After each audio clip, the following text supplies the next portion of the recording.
And can you hear me okay? Yep. Perfect. All right. So hello, good morning. Welcome whether in class or on the live stream. I hope you guys are having a good week. So as a reminder, today we're going to be talking about something called the chain rule. And this is a particularly long section. There's a lot to talk about. And so it's split up over 2 classes. So we're going to do the first part today. And the second part we're going to do after spring break, which means that the mini quiz for the chain rule is not until after spring break. The only thing that's left that's due is just the homework for this week. So just keep that in mind if you're sort of wondering where the quiz is. It won't be till afterwards when we get to finish the chain rule. So I'm going to go ahead and switch over to the dot cam.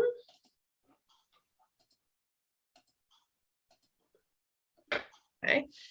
And I want to talk a little bit about the context of why we want to use the chain rule, how it's going to help us, what it's for, to sort of help you understand the context of what it is. And so we start off by talking about the fact that we can write composite functions as y equals f of g of x. And so if you remember back in 1.8, we talked about composite functions and the notation, how you plug one function into the other. And so the chain rule is the rule that helps us take the derivative of a composite function. So one of the things that we're going to have to get really comfortable with is recognizing that we have a composite function so that we know that we need to apply the chain rule.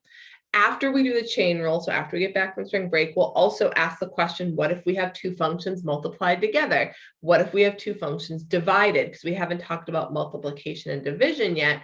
And so the chain rule is one of these 3 rules where we have sort of more advanced derivatives, and we do have to recognize that it is a composite function. That's sort of the first step in this type of work.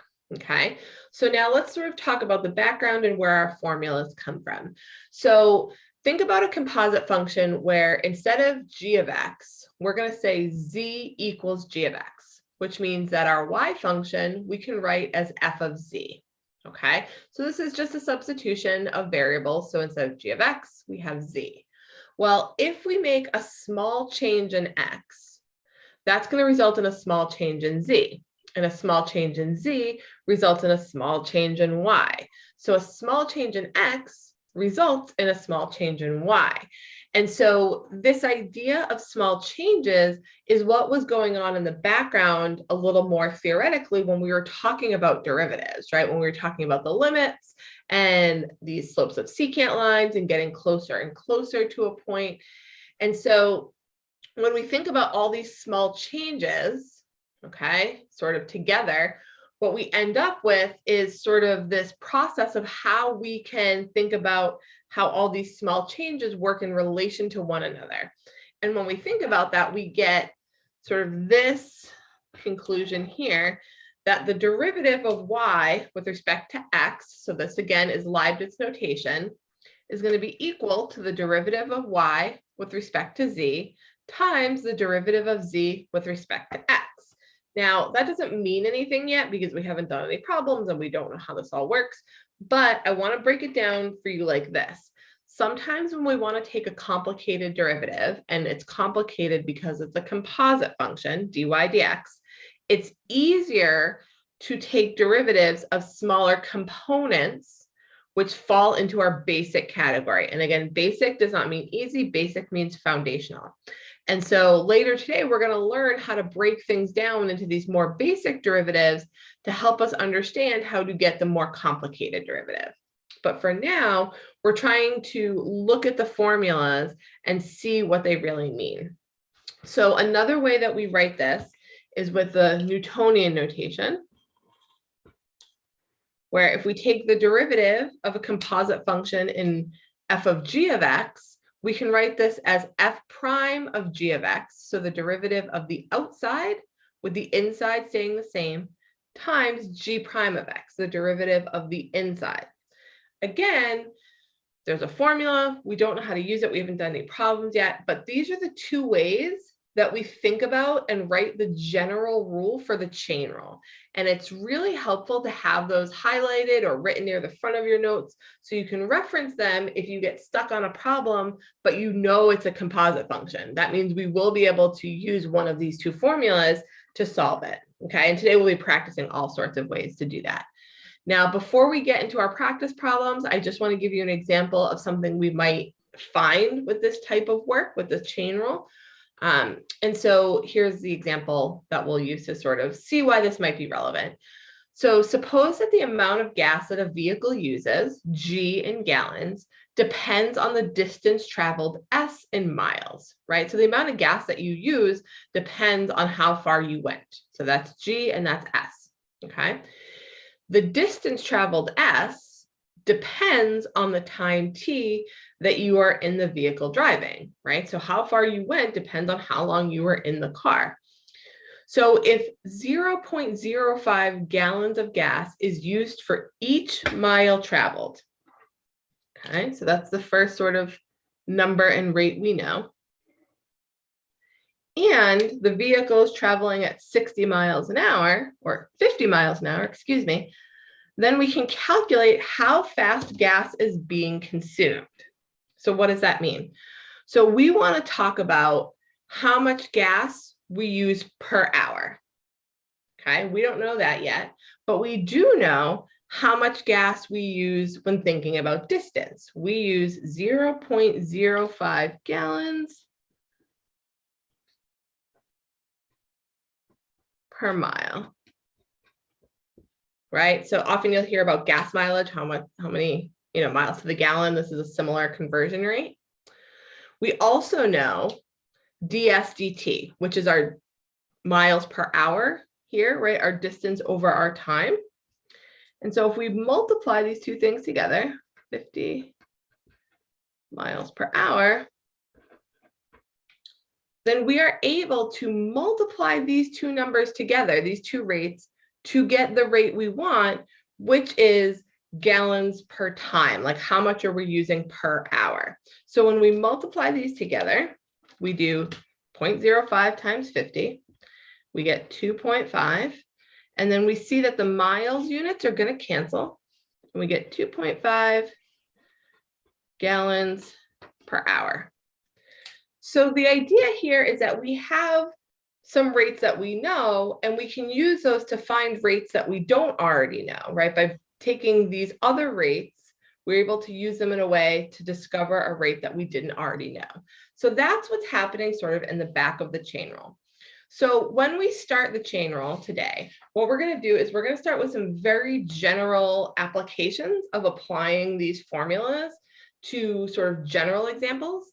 And then once we've tackled a few general examples, we're going to use it more formally to tackle algebra of taking derivatives. So it goes back to the formulas, right? So we've had like x to the p, we've had e to the x, ln of x, right? So just taking derivatives of algebraic terms.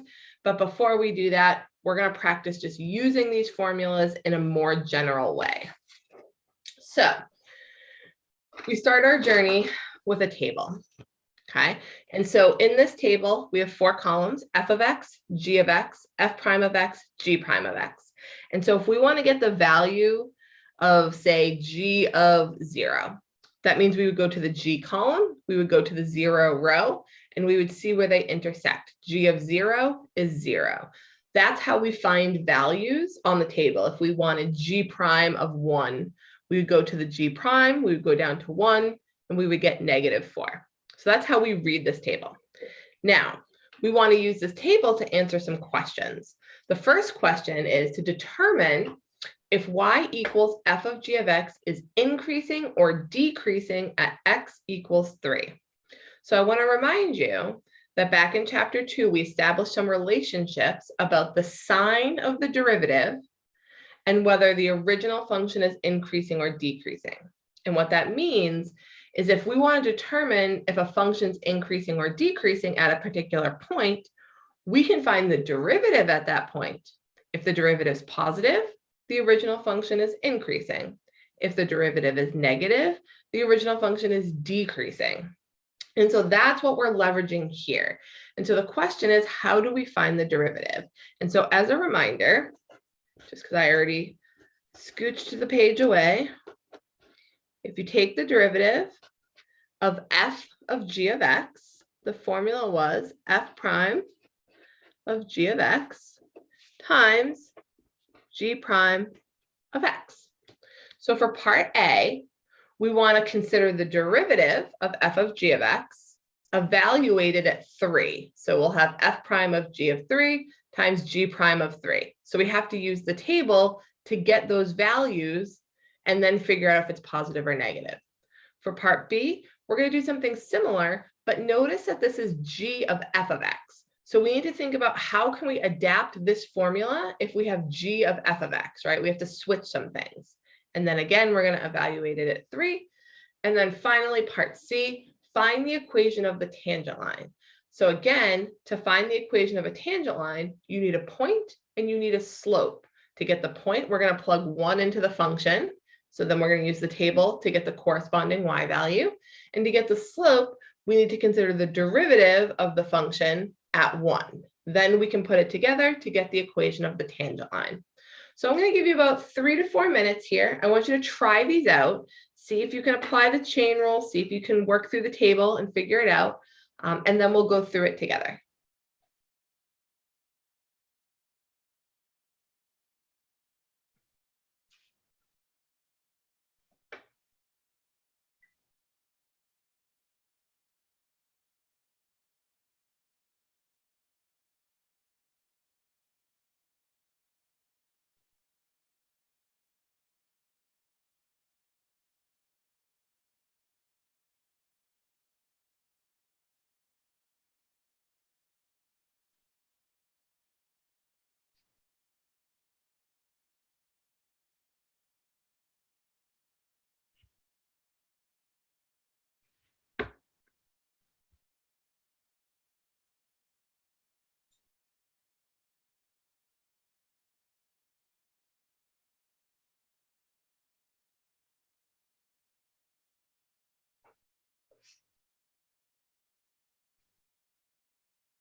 Okay, take about 30 more seconds.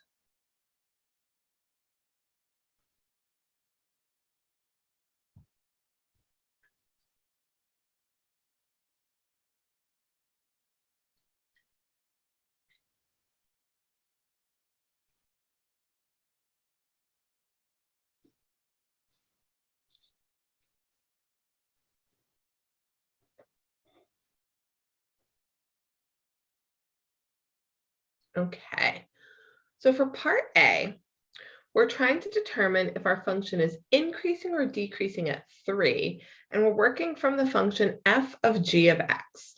So if we consider the derivative, that's a direct formula here. So we can write f prime of g of 3, because we're interested in x equals 3 here, times g prime of 3. This is how we represent the derivative at 3 using the chain rule when we have f of g of x. So now we try to plug in values to see if we can figure out what number this represents. So I'm going to start by finding g of 3. So I'm going to go to my g column. I'm going to go down to the 3 row, and I get a value of 2. So I have f prime of 2 times g prime of 3. So now I'm going to find each of their respective values. So f prime of 2, I'm going to go to f prime. I'm going to go down to 2, and I get -1. And then g prime of 3, I'm going to go to the g prime column. I'm going to go down to 3, and I'm going to get a value of 1. So I have -1 times 1, which is -1. So again, if your derivative is negative, that tells you that the original function is decreasing. Okay, if this value had been positive, we would have said it was increasing. Now for part B, we have to do an additional step in addition to what the process was for part A. We need to think about what the derivative is going to look like when we change the order of the composition. So if we're talking about g of f of x now, how does that change our formula? Well, that's going to be g prime of f of x times f prime of x. Okay, so the outside function is now g, so we adapt accordingly. So that means that now in part B, when we're trying to evaluate what's happening at 3, we are looking at g prime of f of 3 times f prime of 3. So I'm going to start by finding f of 3. So I'm going to go to my f column down to my 3 value, and I'm going to get 2. So I have g prime of 2 times f prime of 3. And now I'm going to find each of their respective values. So g prime of 2, I'm going to come over here, g prime, I go down to 2, and I get -3. And then I have f prime of 3. So I go to f prime, I go down to 3. That gives me a value of 5. -3 times 5 is -15. So now again, that is negative, and that tells me that means that my original function is decreasing. So there's a lot of different things being used here, some that we have previously learned, some is adapting new things. We have talked about evaluating different types of composite functions at values before, but not in the context of derivatives. Okay, so for part C, now we are interested in finding the equation of the tangent line. And so as a reminder, in order to find the equation of the tangent line, we need a point and we need a slope. So if we want to find the point, what we need to do is we need to take this 1 and plug it into the original function. So here, if I plug in a 1, f of g of 1, that will help me find the y value. So g of 1, I'm going to come to g, I'm going to go down to 1, I get a value of 3. So now I have f of 3. So f of 3, I go to f, I go down to the 3 value, and I get a 2. So that means that the y value is 2 when the x value is 1. So that tells me that I'm dealing with the point 1, 2. So now I have my point. I also need my slope. So again, I noticed the order of the function, so f of g of x. If I want to find the slope, I need to consider the derivative of f of g of x evaluated at 1. So here, my slope will be f prime of g of 1 times g prime of 1. Okay, so let's start by finding g of 1, this inside piece here. G of 1, I'm going to go to G. I'm going to go down to 1, and I get a value of 3. So I have f prime of 3 times g prime of 1. F prime of 3, I'm going to go to f prime. I'm going to go down to 3. That gives me a value of 5. And g prime of 1, I go to g prime. I go down to 1, and that is -4. So I have 5 times -4, which gives me a slope of -20. So now I have a point and I have a slope. So I want to put that together using y equals mx plus b. So y equals, and our slope is -20, so we'll do -20x plus b. Now we're going to plug in our point when x is 1, y is 2.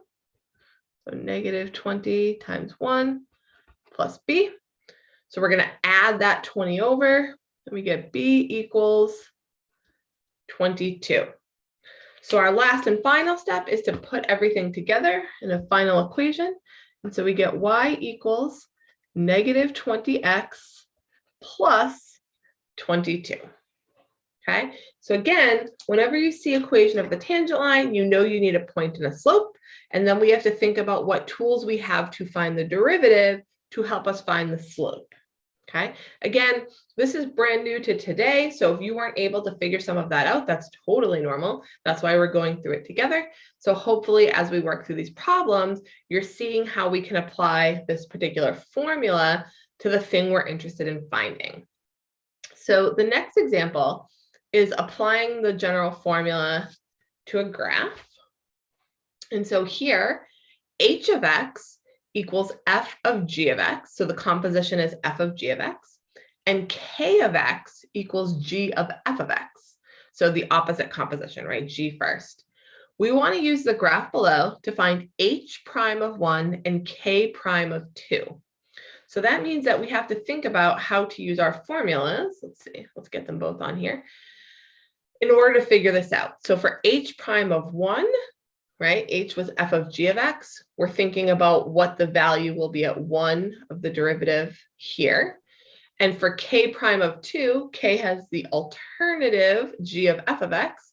So we're interested in what happens when we plug in a 2 here. So it's the same idea of setting these up and then using the graph to fill in the values instead of the table. So think about what those values might look like, how we might find them, and how we will put them all together. So I'm going to give you about 2 minutes to try this out. If you can't do both of them, that's totally fine. Hopefully you can work through one of them. And then we will go through it together. So try that out. And then in 2 minutes, we will go through it.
Okay, take about 30 more seconds.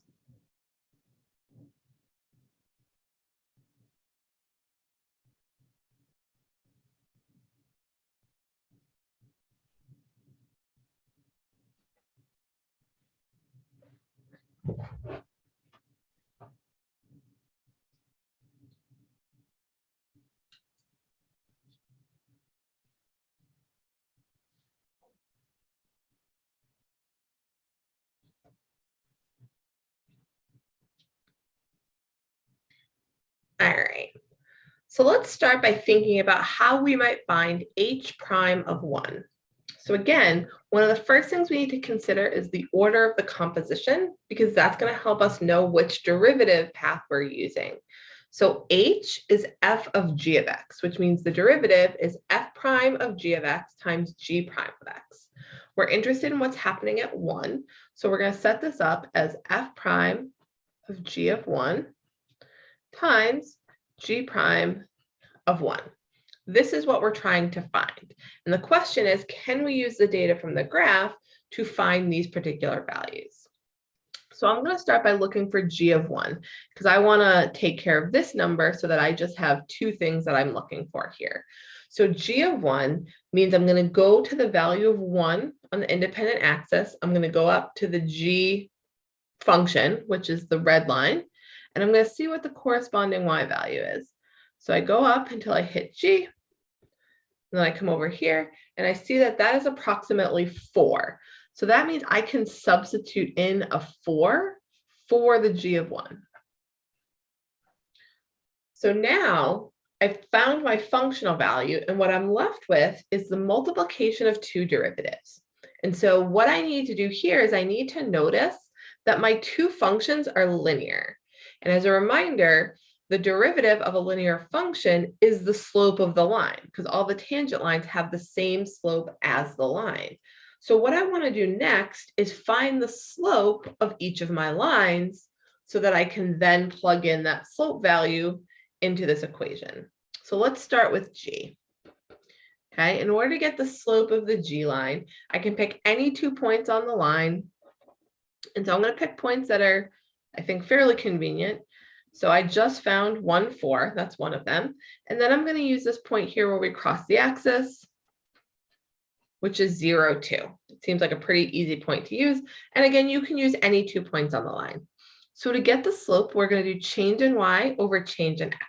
The change in y is 4 minus 2, which is 2, divided by 1 minus 0. So 2 divided by 1 gives me a slope of 2. I was expecting a positive slope because this is an upward sloping line. I'm going to do something similar on my other function, my f of x, where I'm going to calculate the slope of this line by finding 2 points on the line. So I'm going to use the point 0, 8, and then the point 8, 0. But again, you can use any 2 points on the line. So the change in y will be 8 minus 0. The change in x will be 0 minus 8. So 8 divided by negative 8 is going to give me a slope of negative 1 on the f of x function. So that means that f prime of anything is going to be negative 1, because every single derivative is going to have the same slope. So this is negative 1.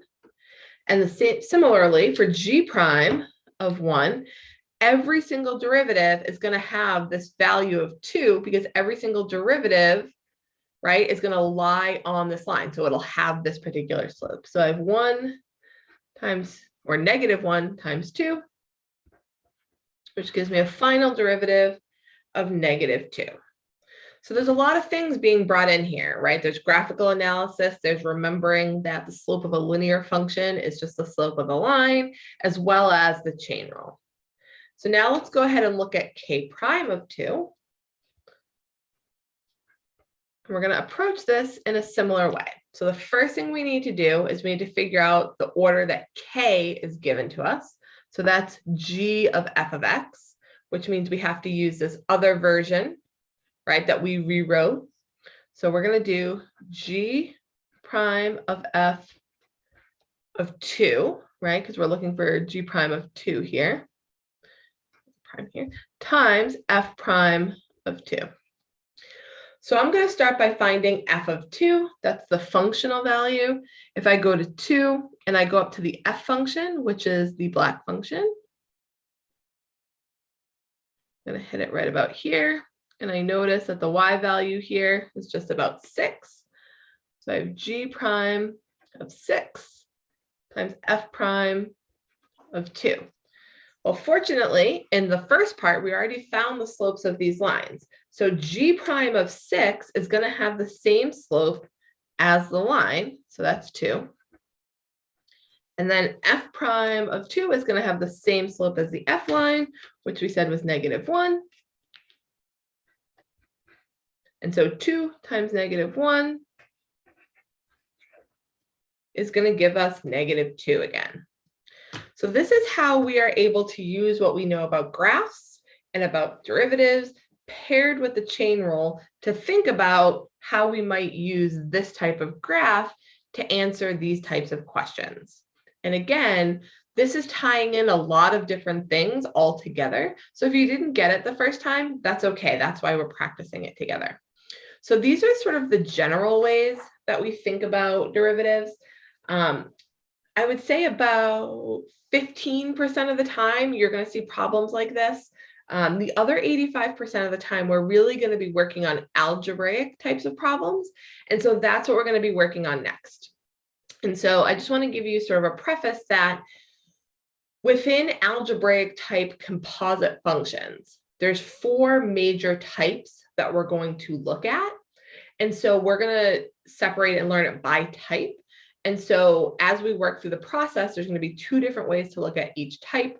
And today we'll cover 1, maybe 2 of the types, and then the other types after break. Okay, so the first type that we're going to start with are the power types. So I want you to remember when we started talking about derivatives, we said if f of x is x to some power p, then the derivative is px to the p minus 1, right? And so that could have been x to the 10th, x to the half, x to the -2, right? And so what we're saying is we have something similar to this, but we have a composite function. So something other than x got plugged into the base. So now we have something more complicated than just an x. So we're going to start with the example of 3x plus 4. Okay, so we have 3x plus 4 raised to the 10th power. And so we're going to start with the Leibniz way. This is sort of the structural long way to really understand what's happening in the background. And so the derivative we want is the derivative of y with respect to x. We don't know how to get that. And so instead, what we're going to try to do is set it up so that we can find derivatives that we do know how to take. And the way we do this is with a substitution. So we start by finding the base of the problem that we're looking at. So 3x plus 4. And we're going to call that z. So z equals 3x plus 4. Whatever your base is, that is the z when you have this type of function. Then we're going to rewrite the function by substituting in a z for the base. So if z equals 3x plus 4, we can write this as z to the 10th.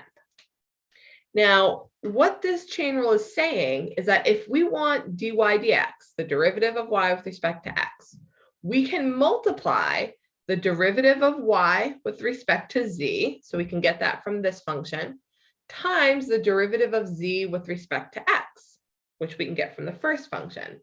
So after we've rewritten our original function in this way into these 2 different functions, we're going to find dz dx. So the derivative of this function where x is our variable. So we take the derivative using our basic rules. The derivative of 3x is 3, and the derivative of 4 is 0 because that's a standalone constant.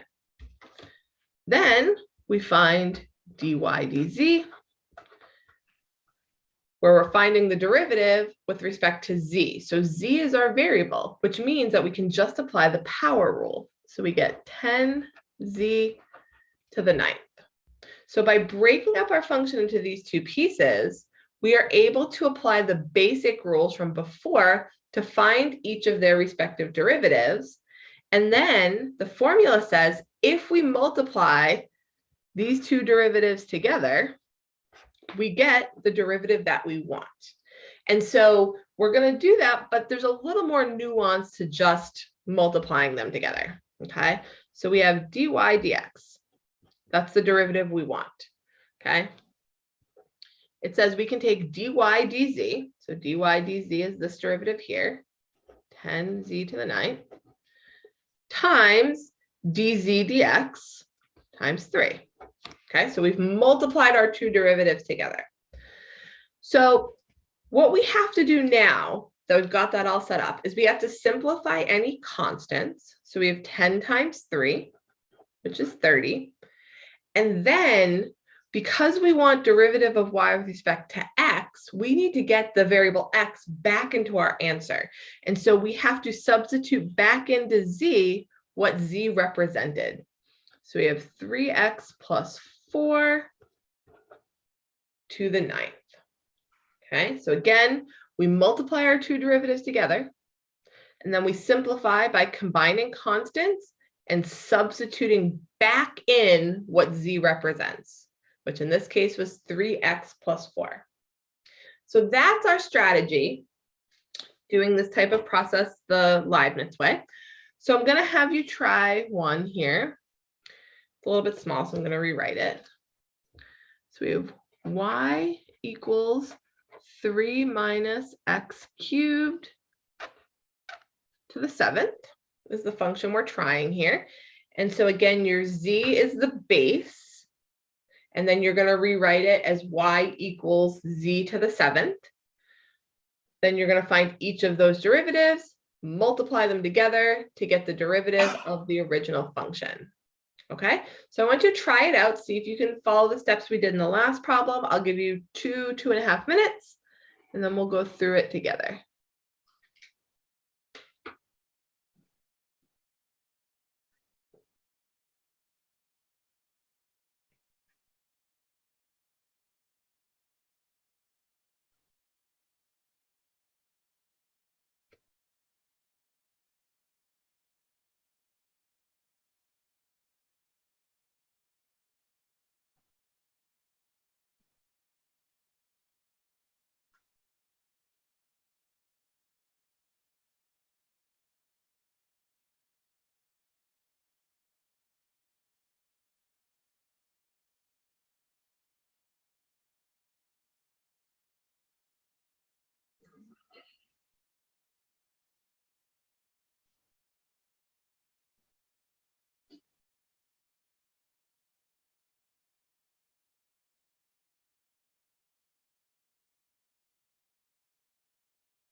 Okay, take about 30 more seconds.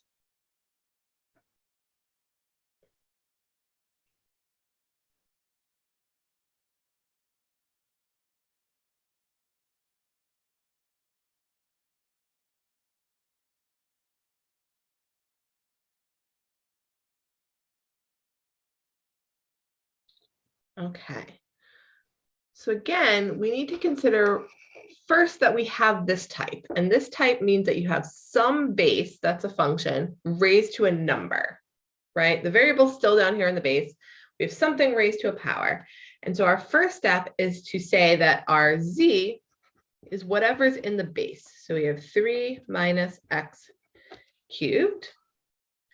And then we're going to rewrite our y to be z to the 7th power. Okay, so we're substituting that z in so that we can now take the derivatives we need to solve this problem. So dz dx, we're going to look just at the z. The derivative of 3 is 0 because that's a constant by itself. And the derivative of minus x cubed is minus 3x squared. So again, that's using that power rule from a couple classes ago. So now for y, we have dy dz. The derivative of z to the 7th, the 7 comes down, and we subtract 1 from the power. So we have 7z to the 6th. And now to get the final derivative that we want, we have to multiply these things together. So dy dx, we're going to multiply these two functions. So we have negative 3x squared times 7z to the 6th. And so now again, we want to combine any constants. So -3 times 7 is -21. Then we have an x squared term. We'll put that next. And then we have z to the 6th. This is where, again, we need to bring back what z represents. So z here is 3 minus x cubed, and that is to the 6th power. So our final derivative looks like this. Okay, so again, the goal here is to break things up into things we do know how to take the derivatives of so that we can recompose them to get the derivative that we didn't know. Okay, and so again, this is based on the formula that Leibniz brought in. There's another way to do this and to think about it in sort of a more holistic way based on sort of the work that Newton did. And so I want to discuss that with you. I want to give you the alternative way to think about this. And I usually refer to this as the outside-inside rule. And the idea with the outside-inside rule is that you are looking at this like a power function. And when you do that, you can take the derivative of the quote unquote outside, which is just using the power rule, and everything stays the same. And then you multiply that by the derivative of the inside, okay, which is whatever's in the base. So if we were to think about this in sort of that context, outside, inside, and we looked at the same exact problem we just did, let's walk through what that might look like, okay? So if we were using this rule, let me see, where do I want to write this? Let's come up over here because there's some space here. I would deal with the power first, okay? So that means I would have the 7, and then everything inside would stay the same. And then I'd have the 6th power. So that's this part. This is just the power rule, where the power comes down, subtract 1 from the power. But because it's not a single variable, we have to multiply that by the derivative of the base, or what's called the inside function in the composition. So we look at what's in the base. The derivative of 3 is 0, and the derivative of minus x squared is minus 3x squared. So this is, again, the outside derivative, which is the power, and this is the inside derivative. And we multiply those together. And so when you multiply those two terms together, you get the same thing as when we do the z substitution. The benefit of using the outside-inside rule is that it's a little bit faster, right? So that, you know, if you're doing a multi-step problem and this is the first step, you know, you definitely want to conserve time. The con or the downside of this is it's much easier to make a mistake because you don't really have work to go back and check if something doesn't seem right, right? When you do the z substitution, if something isn't working out, you can check each piece to try to figure out where you might have messed up. Whereas if you're doing an outside-inside rule, if you messed it up, there's not really anything to check, right? So let's practice using this outside-inside rule now on another problem here. And so we're going to look at y equals sine x plus 2 to the 5th.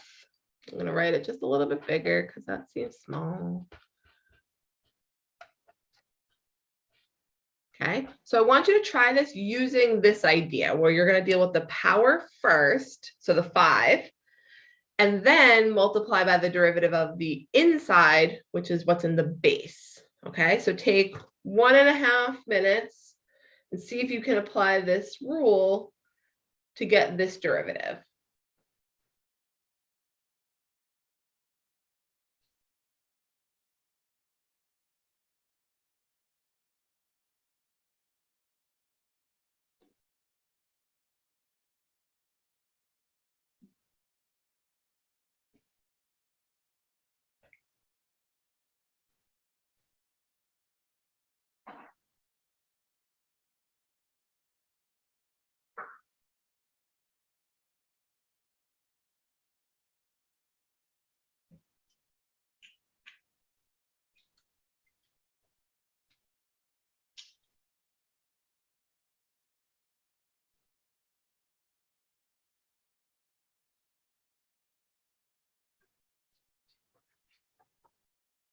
Okay, take about 30 more seconds.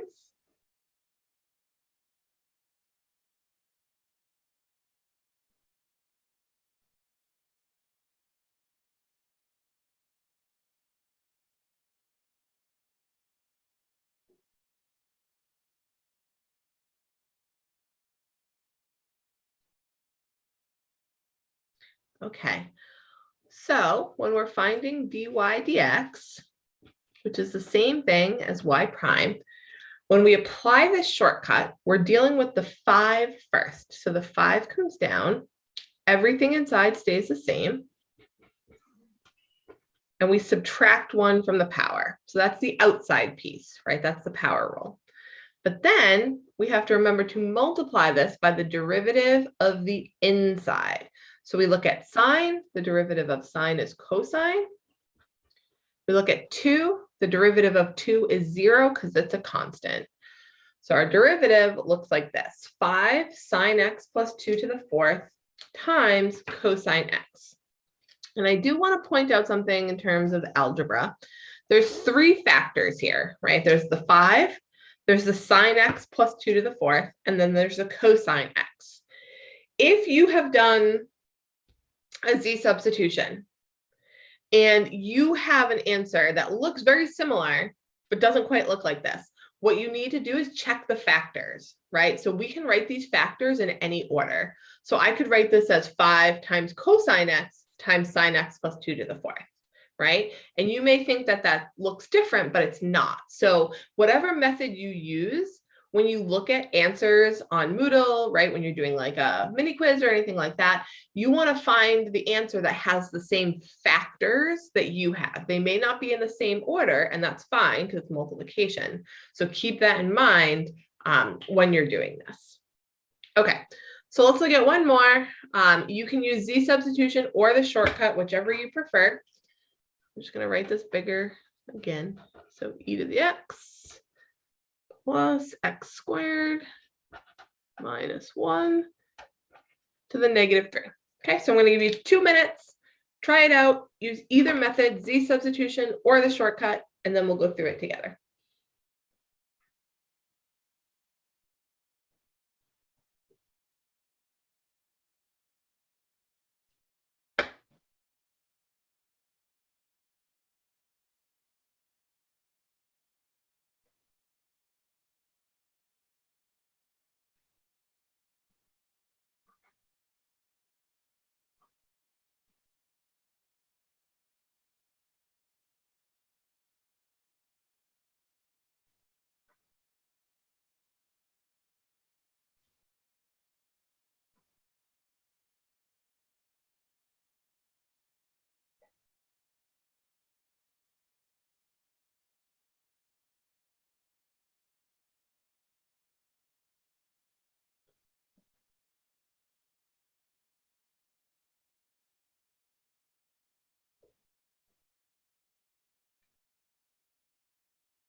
Okay, take about 30 more seconds.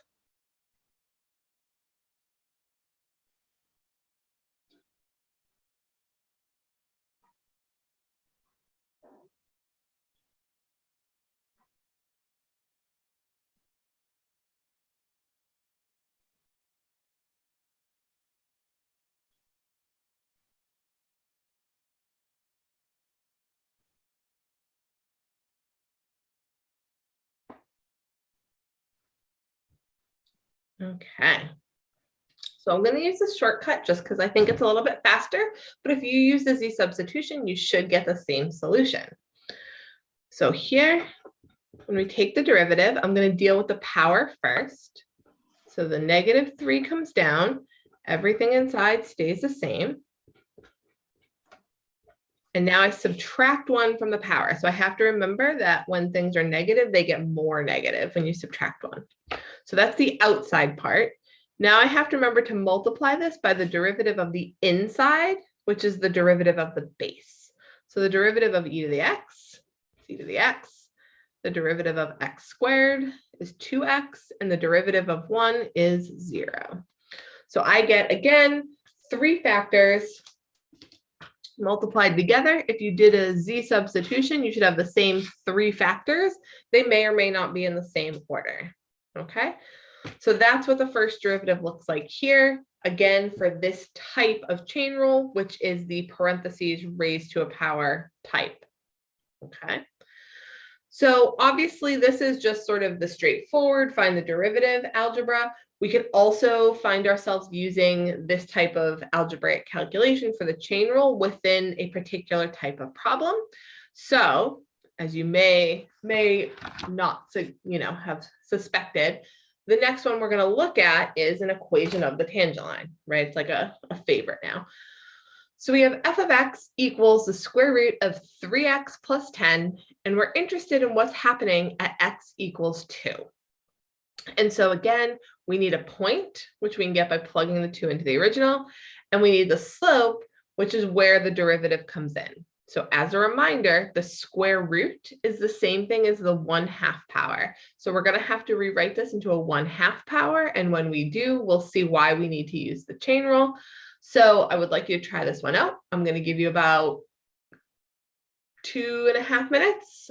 Since the algebra is a little more on these, you will find that there's some fractions. I would recommend you keep everything in fractions and don't turn anything into a decimal. And then we'll go through it together.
Okay, take about 30 more seconds.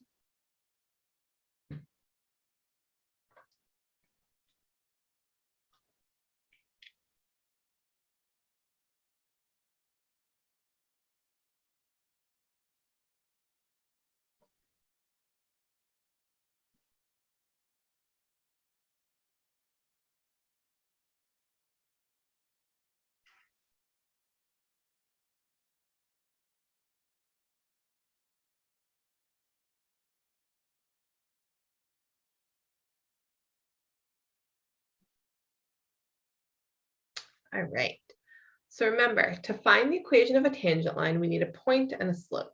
So let's find the point first. That doesn't always have to happen. You can find the slope first. It doesn't matter. Just a matter of preference here. So if I plug in a 2, I get the square root of 3 times 2 plus 10.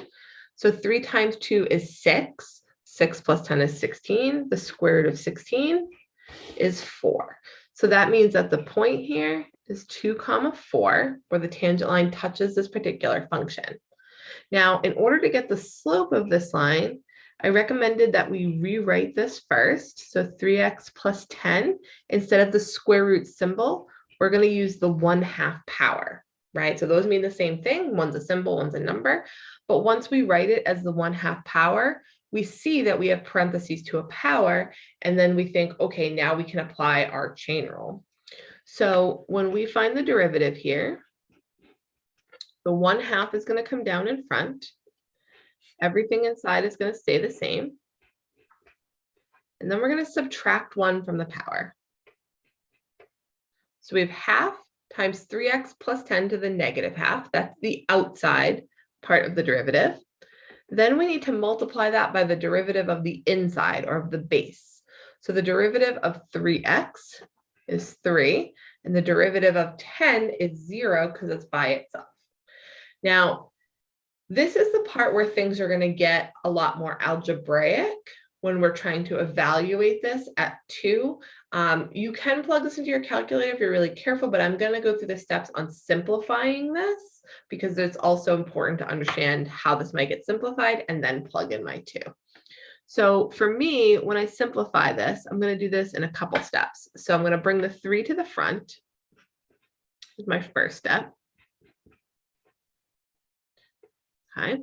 My second step, I'm going to put this term in the denominator and make this 1/2 positive. So I'm going to have 3 over 2 times 3x plus 10 to the positive 1/2, right? So we can make this positive again by putting it back in the denominator. That's one of our algebra rules. And then finally, I'm going to put my square root back in.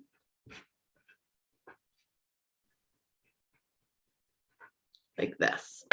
Okay, so this is the same thing as this. And it's important that you're able to do the algebra to go from this to this, because you'll often commonly see that an answer might be presented in its sort of simplified form. So you need to know that these are the same thing. Okay, so we're interested in what's happening at 2. So if I now plug a 2 into my simplified form, I have 3 over 2 times the square root of 3 times 2 plus 10. So again, the square root of 16. So when I crunch that number, I get 3 over 2 times 4, which is 3/8. So the slope of my tangent line is 3/8. And then I also have the point 24. So now I can start putting this all together. So again, I'm doing y equals mx plus b. So y equals 3/8 x plus b. Now I'm going to plug in the point 24. So when x is 2, y is 4. So I have 4 equals 3/8 times 2 plus b. So I have 6/8 here. I'm going to subtract that over to the other side. And so instead of 4, I'm going to write that as eighths. So I have 32/8, which is the 4, minus 6/8 is what my b is. So 32/8 minus 6/8 is going to be 26/8. So I have a choice. I can leave it as 26/8, or I can simplify it into 13/4. They mean the same thing. I'm going to leave it as 8ths since the slope is also in 8ths, so that everything is in 8ths. So I have y equals 3/8 x plus 26/8. That's how I would choose to keep it. But again, if you wanted to simplify that last term, I'd have 3/8 x plus 13/4. Okay, those are the same thing. Either's fine. They are mathematically equivalent. But again, we are considering the equation of the tangent line. The process is the same no matter what functions you're working with. You need a point and a slope. What's changing is that when we find our slope, we're taking different types of derivatives. So hopefully, even if you're still trying to get comfortable with the derivatives and you don't quite have that part yet, you recognize the process of what you need to do, because then as you get more comfortable with the derivatives, they're much easier to apply. Okay, so I'm going to stop here since we are the last class before spring break, and just give you a heads up that after spring break, we have 3 more types that we're going to cover, which are exponentials, logarithms, and sine and cosine of the chain rule. I strongly recommend that you go to the homework before spring break and try a couple problems in the power rule form and general ones so that you can kind of solidify it in your brain before you go. And then you can do the rest of the homework once we get back and do the second part of the lecture. Okay, I hope you guys all have a safe and restful spring break, and I will see you all when you get back.